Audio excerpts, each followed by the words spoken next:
Hello, everyone. Today's episode is with Amy Smith.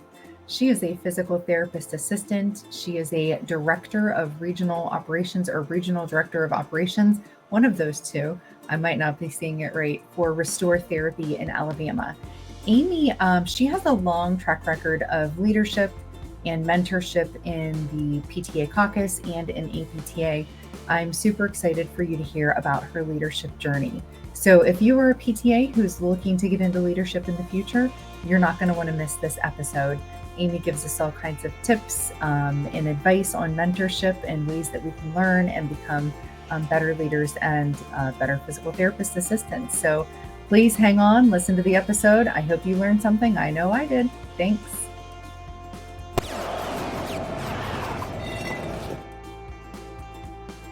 Hi, Amy. How are you? I'm doing great, Katie. Good. Welcome to the PTA Podcast. How are you doing? I'm doing great. Thank you for having me. I'm really excited about talking about PTAs. Absolutely. I'm excited about it too. Whenever this podcast kind of came to fruition, I started making a list of all these people that I really wanted to talk to. And I mean, there's a lot of people on the list, but your name was absolutely at the top of the list. So I'm really excited that we were able to finally get this conversation going. You're a very busy person, so I'm excited that you took some time out of your day to talk to us. Yes, I'm glad to be here. Yeah. So why don't you go ahead and give our audience a little bit of a background about who you are and what you do. Our conversation today is most likely going to revolve a lot around leadership, because I feel like I've learned a lot from you, and I think our audience can learn a lot from you. However, why don't you go ahead and tell us who you are and what you do, where you're from?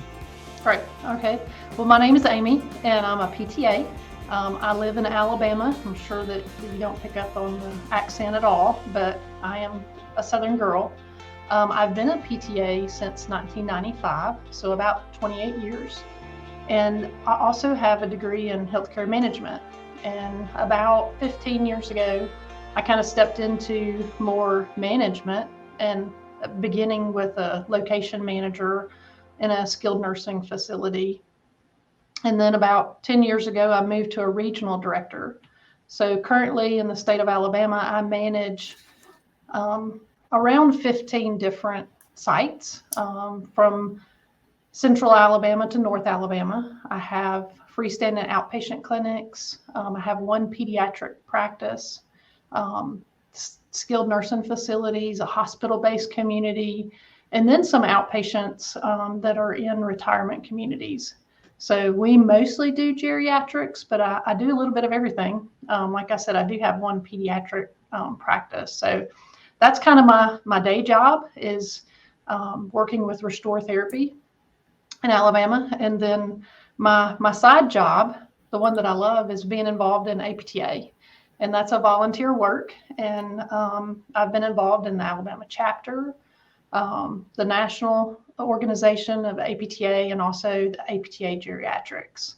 So I've served in many different capacities over the years, kind of starting as a membership chair in Alabama many years ago, and then kind of moving up to PTA representative for the state of Alabama, moving into a nominating committee role, both on the chapter level and within the PTA caucus.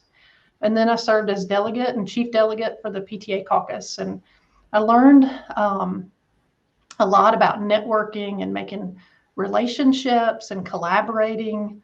And really, this profession of ours, we're really special to be a part of it, because what we do every day, helping individuals get better and advocating for our patients, what a great profession to be involved in. And so since I kind of retired as the chief delegate of the caucus, I've been involved in the PT PAC, or it's not the PT PAC, but I was involved in the committee that advises the board. And then as well as the APTA geriatrics. I am now the PTA caucus, PTA council representative. It gets us every time. That's right. So our new structure is the PTA council, and it takes a little bit of repetition to to start a new habit. So I'm excited about the opportunity of where we're going as a council. Absolutely. Yeah. So you've served in multiple different roles. And you're obviously a lot more than only a PTA. And so the name of this podcast, PTA Plus, kind of came about because I wanted to highlight all of those additional things that we do as PTAs. So if you were going to finish the sentence, I am a PTA Plus, what would you fill in those blanks with? I'm a leader, an educator, an advocate, a mountain biker, a mom. I happen to be a mom of 2 daughters. One of them's a PT, so I'm a PT mom too. Awesome. Yeah. Mountain biker. The list just goes on and on. Yeah. So I know that you do a lot of mountain biking. Like you're it's like not like biking, like you're like biking, like you're doing all these big things. Where do you like to go bike? I know you mentioned that you just went hiking, I think last week. Like, where are your favorite places to go? What are some of those big places that you want to go in the future? So one of my favorites is Sedona. Sedona is just a beautiful place, very different mountain biking than what we have here in the South. My favorite trails within driving distance is Pisgah National Forest in North Carolina. I've been to Whistler, to the downhill park there, Snowshoe in West Virginia. Bucket list, what's left? What do I still want to do? I would love to go. There's a mountain bike company, and they have a trip in Croatia, and that's one of my bucket list. I want to go to Croatia and go mountain biking over there. And then there's several places I want to see it all. We have so much in the U.S. still. We do. Yeah. Yeah. Idaho. I want to go to Idaho, Wyoming. There's some bike parks up in Michigan and Minnesota. So all the places.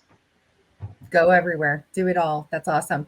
Well, next time you come up to like the Snowshoe area, you'll have to let me know, because that's not too incredibly far for me. I can meet up with you. I'm not a biker, but I can hike with you. There we go. We'll go hiking. Yeah, that sounds good. Great. Okay, well, way to get us started off with all of that information. So I selfishly sometimes ask people questions about what I want to know about them. But I know that it's definitely things that everybody else can learn from you as well. So what really kicked off your leadership journey? Because opportunity doesn't just show up to your doorstep. You still have to come and show up to gain that opportunity at some point in time. So like, where did this all kind of start for you? You didn't just graduate from PTA school and become the chief delegate for the PTA caucus. At least I don't assume that you did. I didn't. So that's a great question. And, kind of takes me down history lane a little bit, just memory lane a little bit. But when I was a student in PTA school, we had chapter meetings. And at that time, the president, he would have members from each school give a quick, brief presentation or talk, a 2-minute elevator speech, at the conference. And so I was appointed to represent my class at the conference. And again, this was probably a 2-minute, this is what we're doing. But so that was my first time to, kind of get up and speak in front of a PT group. And so I spoke, and then afterwards, the president, Jerry, he came up to me and he said, "You did a great job." He said, "The people behind, I could see you because you were behind the podium." He said, "I could see you fidgeting, but nobody else in the audience could see you." So, he gave me feedback then. And my first job, I actually let my membership lapse maybe less than a year, maybe a couple of months. But I went to work for Jerry, and he encouraged me to be a member, encouraged me to, it really wasn't an option. I was just a member. But he encouraged me to go to conference, provided the opportunity to go.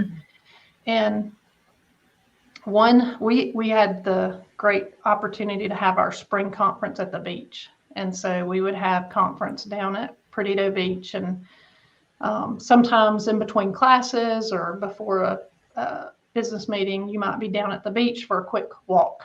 And I was down there, and there was a PTA who's been very involved she was involved in the affiliate assembly She was the president of the Ability Assembly years ago, Jeannie Box. Jeannie also served as the chair of our licensure board.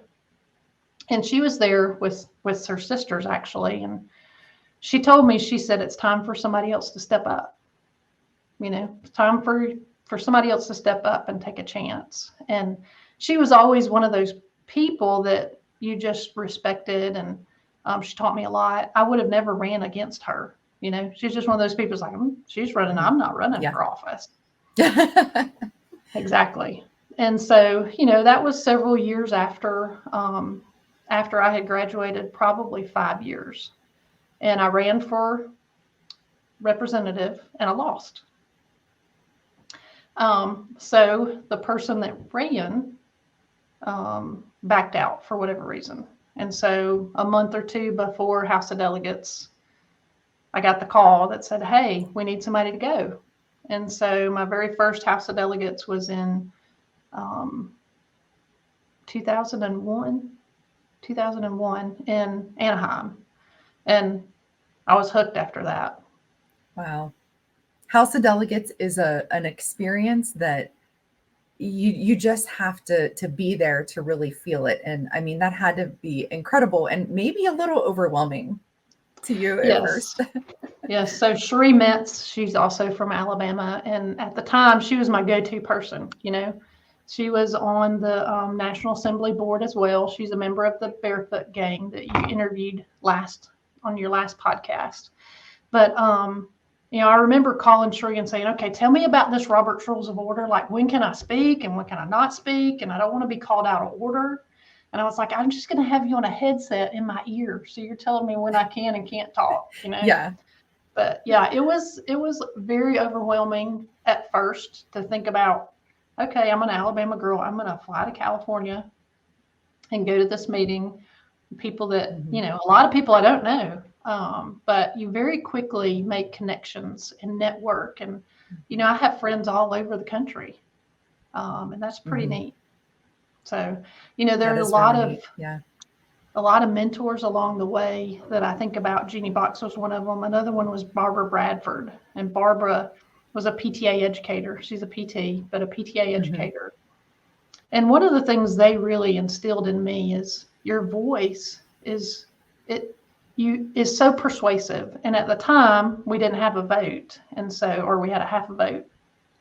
And they told me your voice is so much more important than a vote, or so much more influential than a half a vote or even a full vote.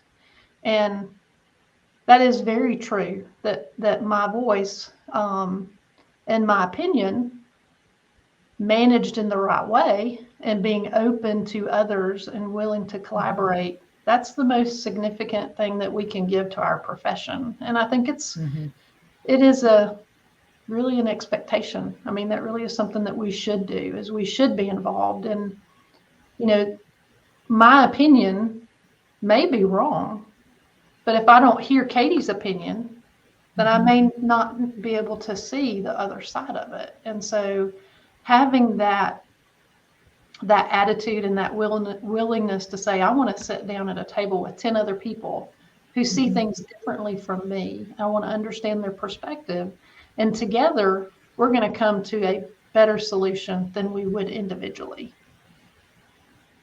Absolutely. Hands down. And I think that's been something that's been very significant for me, being fairly new to the PTA council role, is when I'm sitting in a board meeting or if I'm sitting in a delegates meeting, I'm representing all of these PTAs from Ohio, and for you, Alabama, and for you at one point nationally, as the chief delegate. Like you had to think of every single PTA and how the decisions that we're coming to affect everyone. So it can't just be my opinion.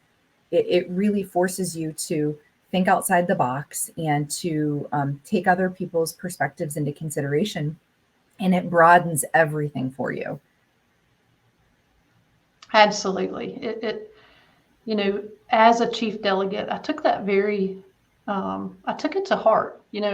When I am speaking, I'm not representing my opinion. I'm representing all PTAs within our organization. And now as a geriatric PTA, APTA geriatric, I'm not geriatric. Let's just make that clear. But as their PTA representative, I represent all of them and not just my opinion. And so that is significant. And it makes you stop and think. And, I hear people say about me that, you're really good to stop and consider what you're going to say before you say it. And, it is important because our words and how we say them and how they're interpreted by others is important. And you can't take those things back. People remember what you say, but more so how you made them feel with what you said. Mm-hmm. Yeah. And I think that that's something that I recognized about you right away. Now, I had been attending the PTA town halls at CSM before I even got into the PTA caucus at the time. And I recognize that about you right away, is that, and anybody who knows Amy personally knows that you're cool as a cucumber. I have never seen you frustrated. And what I have learned about myself is that I can be very chaotic from time to time. I can get stressed. If I don't have good organization in my life, it tends to throw me off. So what I have found about myself is that I like to surround myself with people who kind of keep me in check, who offer balance to my personality. And I feel like that's how I work best. So that's how I've kind of developed myself, is I recognized these things about me that I didn't necessarily like, but I knew I could fix. So how do you develop a leadership style? Like, are there things that you had to learn about yourself and change and find out to kind of develop who you are? Yeah, so it is very important that you kind of, like you said, you recognize the things that you need to work on and develop those. Through Restore, we do the Covey 7 Habits. And so those have been instilled in me. And we typically do trainings, at least once a year. And a lot of it is repetitive for me now that I have been with the company for, 15, 16, I think 16 years at this point in time. But every time I take something away, and when you take something away, you implement it. Okay, this is the thing that I need to work on. This is the thing I need to do better at. We also have a lead program within our company, Leadership Excellence and Development. And I'm a mentor through that program. And as a mentor, you get just as much, you learn just as much from your mentee as they learn from you. And so through the lead program, we establish goals, and then we meet and we talk about those goals each time. And so it gives me the opportunity to look at myself and consider what things that I need to change or to do better at. When I think back through the years, I think there have been I've been involved in some very difficult conversations at the board level within the APTA. And the one thing I had to learn is, and I said this earlier, is that if your opinion is different than mine, that's not personal. But for us to be able to talk about it, we may get to a place where we agree. And one of, I've been asked before, what was a pivotal moment in your career with an APTA? And it goes back to this meeting that I had with the board as a part of the PTA board work group.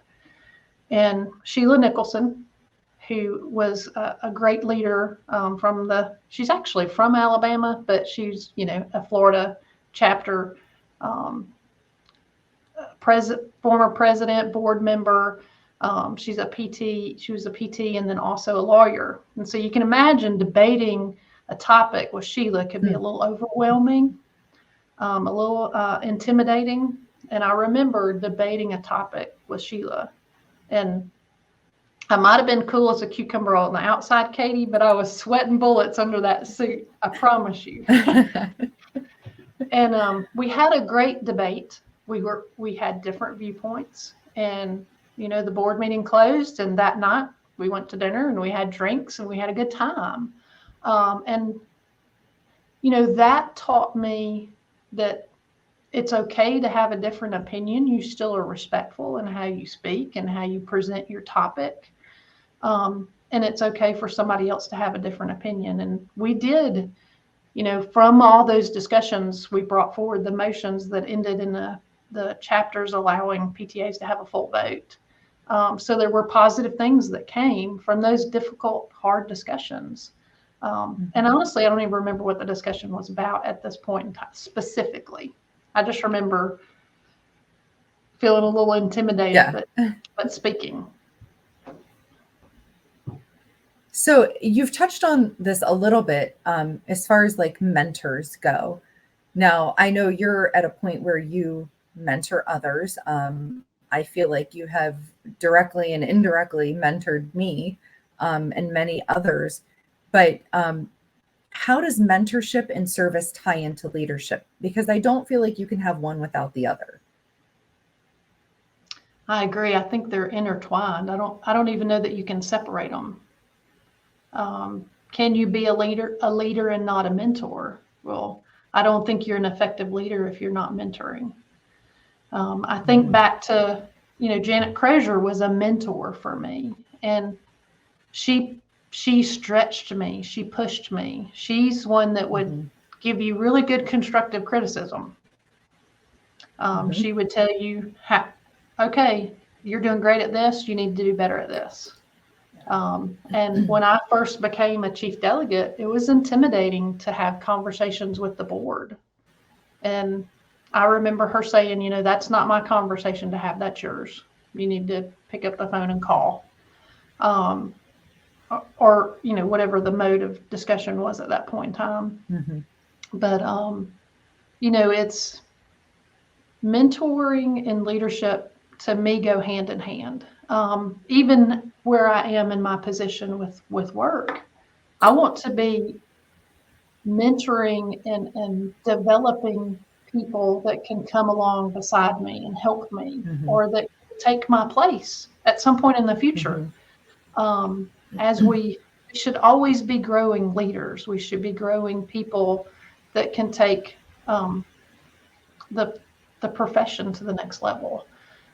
When I was a chief delegate, at that time we didn't have a chief delegate elect, and we really didn't have like the outgoing chief for a year. And I felt that was a real opportunity that we were missing, because you lose the ability to mentor, to allow that mentorship of the incoming chief without knowing who it is. You can try to mentor 5 different people, but that doesn't allow you to focus that mentorship on the person who's actually going to take that role. And so since that time, there is a chief delegate elect, and even with the PTA council, there's a chief delegate elect. But mentorship is very important. And like I said, it is a two-way street. So as I mentor younger, newer graduates, I learn just as much from them as they have from me. Like I said, our lead program here with Restore, one of my first lead candidates that I had, her name's Sabrina Drummond, and she's a CODA. And we worked together, and at the time she was a rehab director. And now she's a regional director, so we're counterparts at this point in time. And she kids me and says, you didn't know when you signed up for that you were going to be my mentor for life. And I just say, well, you didn't know that you were teaching me just as much as I was mentoring you. So it's I think mentorship also has many different levels. There is a very structured, where you set goals and you meet to discuss those goals. And then there's a little bit more of a casual mentorship where, you and I, Katie, I think back to one of the first times that we were on stage together, and that was with the Future of PT Summit. And to watch you be involved in that, I learned a lot from you and just your style and and how you present yourself. It's really neat to see PTAs taking leadership within our profession like that, because as a part of that future of PT Summit, that's the very first one that they did. And you and I were both very involved in that. So having two PTAs being integral to that process, I think was really great. And it shows just how PTAs have become more integrated within the profession and the support that we have, both at the state level, but also nationally. Yeah, absolutely. And I think with the PTA, the Future of PTA Summit, and even with what I do right now, and you already said this, I'm constantly thinking about our future leaders. I know we have work to do right now, but what we do right now lays the foundation for those future leaders. And so I think if someone comes to you and says, hey, have you ever thought about doing this or serving here or whatever it might be, they've recognized a quality in you, and you should at least explore it. Try not to shut it down and say no right away, because someone has recognized something in you that they feel like could really bring value to the profession in the future. And like I said, I'm always thinking about the future, and any kind of role that I'm in, I may not serve in this role for a very long time, or any of these roles for a very long time, because in Ohio, man, we have some really stellar PTAs. And as much as I enjoy what I do, I can't wait to see what the next generation of PTA leaders does too. And I think that you also kind of touched base on this a little bit, talking about the Barefoot Gang and some of the work that happened way before I became involved with the PTA caucus. But some of those people who were in those positions that really laid that foundation for what the caucus has been, and the council is now going to become. Do you still keep in touch with some of those folks that mentored you? Like, do you still look to them for leadership and mentorship? So Chris Junkins is probably the one that I interact with the most and see the most. So Chris is a great mentor. He's very calm, very even keel, and he's very objective. So if you have a question, or if you're thinking about something and you're just not sure, he's a great counsel for advice. I know as we've been looking at the PTA Council and then some of the motions that are coming forward to the House this year, there's been some questions about history. And I was talking with Jeannie Thompson the other day, and she was asking me about the role that the PTA played in the affiliate assembly and on the board in the House of Delegates prior to 1998. And I said, Chris Junkins was there. I wasn't there, but Chris can tell you from the perspective of I lived it. I was a affiliate delegate on the House of Delegates floor prior to 98. And so that's pretty amazing. Cherie Metz, Cherie's from Alabama. She and our work paths have crossed some. She has worked with Restore before. And her husband is a PT, and her kids, one of her children is singing in Nashville, a country singer. So I keep touch with Cherie. We don't talk often, but our paths cross. And then the others I mainly keep up with Facebook. Russell Stowers, I do see him at conferences. He served as a rep over the past couple of years. So we definitely stay in touch. And I know at any time if I have a question, all I have to do is pick up the phone or shoot an email or shoot a Facebook Messenger and say, hey, I've got a question. Can we hop on a call at some point and talk through it? And it's really great to have those resources and to have that history. They know so much about the history of the PTA prior to my involvement. Yeah, and if anybody has not taken the time to really kind of dive into that PTA history, Chris is a great historian on some of that PTA history, but I think it's important to understand that, to know where we are right now, like where we've come from, where we're going, to understand that, because there was a lot of work that was done. We didn't just arrive to where we are right now by accident. There was a lot of people who very purposefully did things to make our path easier now as compared to what it maybe was for PTAs 50 years ago when we just kind of got started. And I agree with you on the networking thing. I think that when I finally started saying yes to opportunities, and probably the biggest yes that I did was to say yes to the Centennial Steering Committee. That opened up so many incredible relationships for me and networking for me. And just like you said, I know that I have a text feed of people that I can reach out to any day about any issue, about any problem, whether it's professional or personal. There's a whole slew of people who are there to support you. And that has been one of the greatest values that I've received from saying yes to opportunity and to being involved in things such as the APTA and Ohio Physical Therapy Association as well.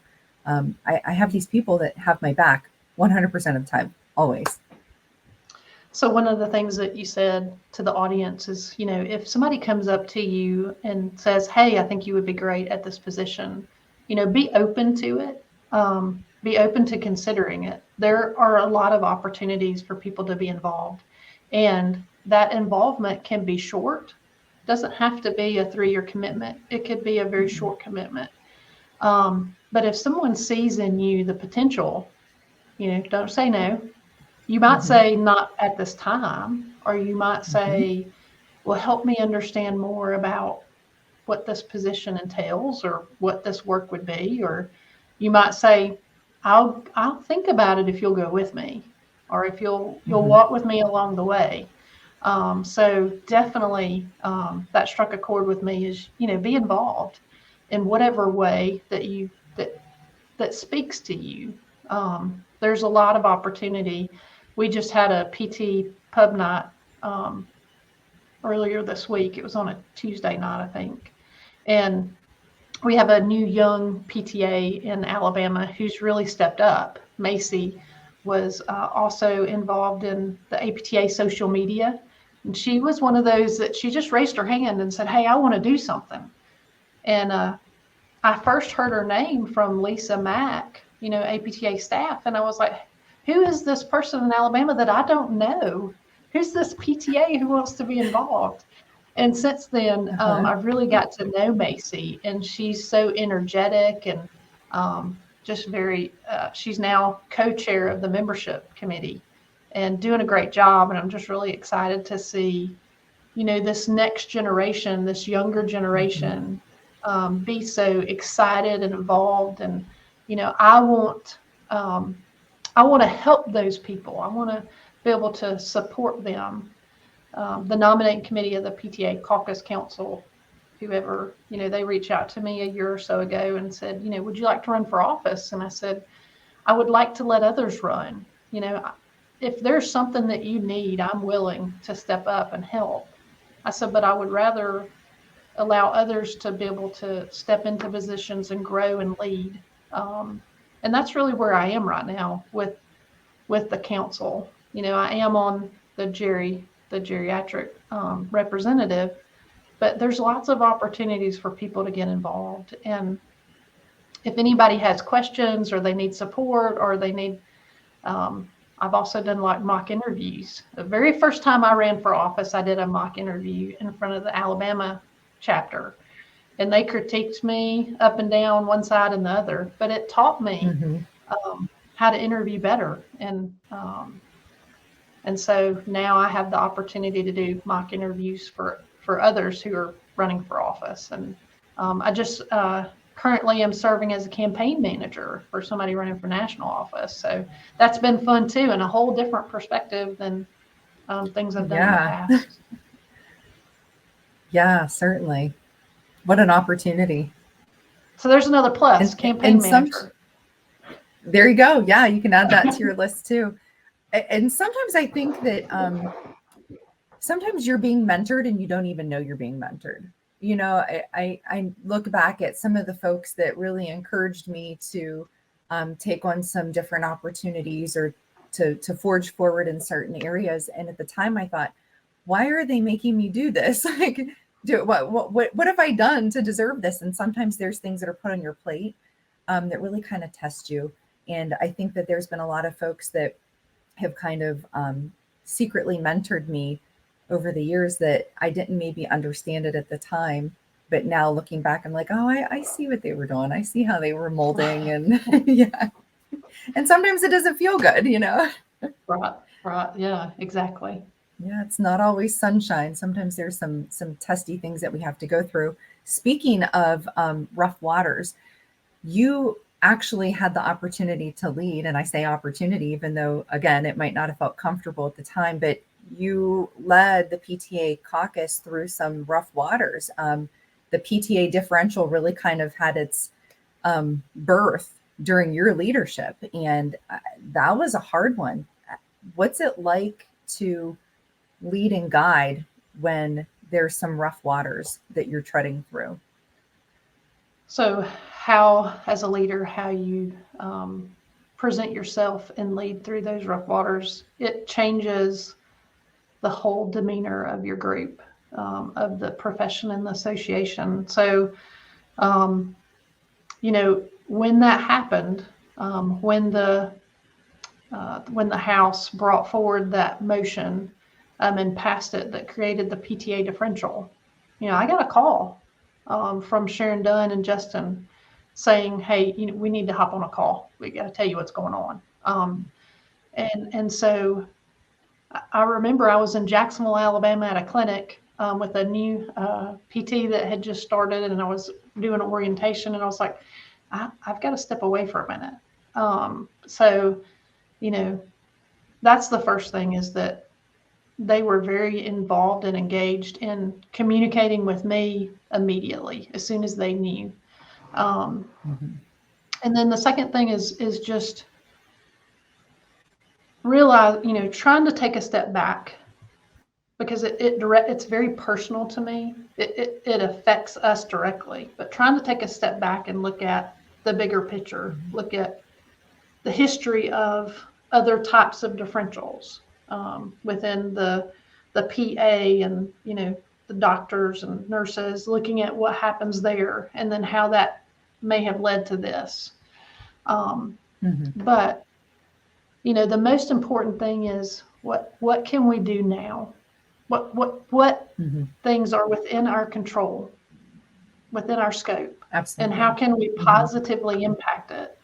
If something is outside of our scope, if we cannot influence it, if we cannot change it, then my mindset is we don't need to spin our wheels on it. We don't need to waste time on it. We need to think about the things that we can affect and how we can positively impact. And so trying to focus with all the words that we say and our thought processes, focusing on those positive things, the things that I can do. And that's with the PTA differential. That was with the half vote. That's with the full vote. Really, with anywhere we are, with our personal life, with our work, you can either be the person that focuses on the things that you cannot change and be a negative Nelly, or you can be the person that focuses on what can I do? How can I make a difference? How can I positively impact this negative thing? And that really is who I am. And there may be times where I might get stuck in a negative, but I always try to redirect myself and say, okay, let's think about how to be positive. That's one of the things that mountain biking is how I vent. That's where I get rid of any kind of frustrations or built up anxiety. When you're mountain biking, you really can't be thinking about other things. You can only be thinking about what's in front of you, climbing the hill, going down the descent, whatever it is. And, sometimes things happen and you crash, and you get back up, you dust yourself off, and you get back on the bike and you do it again. But, when you are in adversity, when you are in rough waters, you have to focus on what is the positive, what do I have influence on, and how can I make a positive impact on that?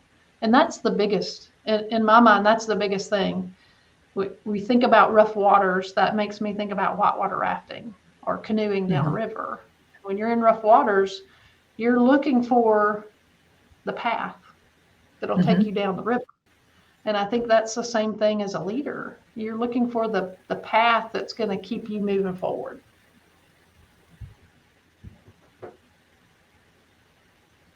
Yeah, I agree. And I have to commend you because I think that you did an absolute stellar job of leading all of us very nervous and unsure PTAs through that time. And I think it was that cool as a cucumber personality that you had that really kept everyone else calm. And I do think that you reflected that very well as to, hey, these are the things that we can focus on. These are the things that we can do. And really, I think you and I both know the fight's not over. There's still a lot of legislation that and advocacy efforts that are still happening. So I don't think that we should say, okay, well, the fight's over. We've lost. There's so much more that we can do. And that's the value of advocacy. And that's the value of donating to the PAC when you can. There's still more to come. It's not the end of the road. But here's what we've been handed. What can we do with it now? And you never know when something's going to happen that's going to catapult change.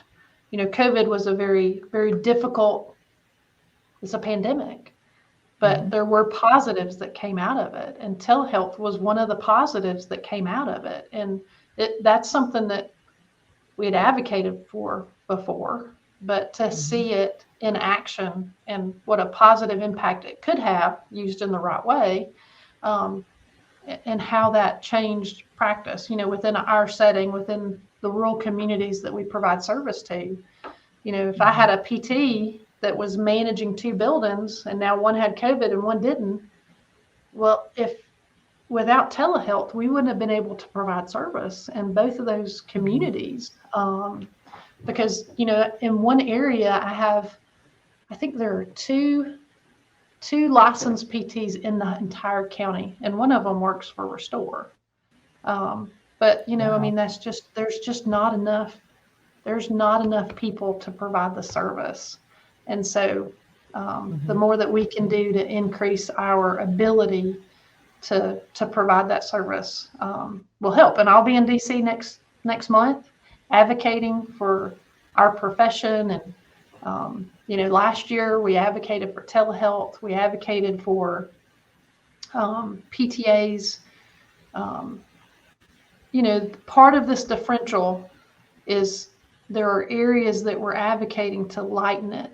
And part of it would be to not have the differential in rural areas. Part of it is to take the cap off of the supervision requirement. So there's several things that might help our ability to be able to provide service in these rural areas. And we continue to do that and look for the little rays of sunshine that we can get. Yeah. Find those gems. And like I said, I think that should give PTAs hope that the fight's never over. We just have to kind of reinvent how we do things. So, and that's okay. I think that keeps us skilled. I think that keeps us on our toes. And, if things were the same all the time, how would that challenge us? So we got to deal with those things as they come. Great. Okay. So Amy, how about a plus point? Would you be able to kind of give us some words of advice for the PTAs that are listening, maybe some kind of a call to action? What do you have for us today as far as your plus point? So I'm going to say to lead where you are. Every one of us has the opportunity to be a leader, but we have to step up and we have to take that opportunity. You don't have to be a regional director to be a leader. You don't have to be a chief delegate. Every one of us, wherever we are, we have the ability to lead, but we have to take that action and be a leader. Just earlier in the past couple of weeks, I was talking with an individual, and she made the comment. She said, I just feel like I don't have a voice. And I said, you do have a voice, but you have to use it. So it's up to us to use our voice. We won't have a voice if we don't use it. And so there's somebody who's willing to listen. in every avenue. So use your voice, step up, be involved in the profession, advocate for our patients. The sky's the limit. To be a PTA opens many opportunities for you to grow. Life is a learning process. It's not that you do one thing and then you're done. You don't go to school and then you're done. That's just the beginning of it. Take everything that you have and learn more. Learn from everybody that you come in contact with, and be involved and engaged in this great profession, advocating for what we do and the patients that we serve. Absolutely. I couldn't have said it better myself. I think that you touched on all those things that I was hoping that we would get the chance to touch on as far as leadership and mentorship and stepping up. We got to show up to do the work, especially if we want to keep ourselves valuable and sustainable in the future, and show up to that opportunity. Definitely. Yeah. Well, thank you so much, Amy. It has been absolutely wonderful to talk to you. I can't wait to see you here in the future. It sounds like we're going to run into each other at House of Delegates this year, so we can brush up on our Robert's rules, right? That's right. I'll see you in July, and I'll try not to call you out of order. Okay, sounds good. All right. Hey, thank you so much for joining us. Great. Thank you for having me, Katie. Absolutely. The PTA Plus podcast is hosted and produced by Katie Sutton in collaboration with PT Podcast host and CEO Jimmy McKay. Thank you for listening to another episode of the PTA Plus podcast, where the conversation is for PTAs by PTAs. This show is for educational purposes only and not intended for clinical decision making. While care is taken to ensure accuracy, factual errors can be present. Become part of the PTA Plus podcast family by liking, sharing, and subscribing on iTunes, Spotify, and anywhere you can listen to podcasts.